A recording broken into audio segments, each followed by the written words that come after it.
A workshop that was held by My Food Zimbabwean Alliance in Harare on 21 November 2025 highlighted the need on accountability on food matters. The Alliance is a coalition of organizations and individuals who promote sustainable homegrown food. During the workshop, it came to light that the right to food is not just ideal, but both a constitutional provision and an international obligation for Zimbabwe. And in Zimbabwe, we have actually captured this right in our constitution, which is our supreme law. So in that regard, I think we are faring quite well. So I just wanted to explain briefly what available, accessible, adequate. These are the keywords that we came up with from Article 11. So available requires, on the one hand, that food should be available from natural resources, either through the production of food, by cultivating land, animal husbandry, or through other ways of obtaining food, fishing, hunting, gathering. On the other hand, it also means that food should be available for sale in markets and in shops. Accessible. It requires economic and physical access to food to be guaranteed. Economic accessibility means that food must be affordable. A lot of people also mention that.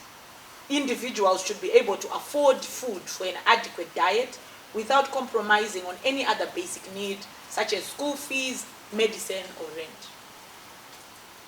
Adequate.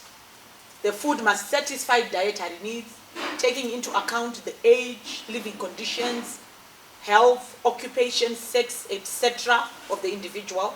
For example, if the food for the children does not contain the nutrients that are necessary for their physical and mental development, the food is inadequate. Food that is energy dense, low nutrient, which can contribute to obesity and other illnesses, could be another example of inadequate food.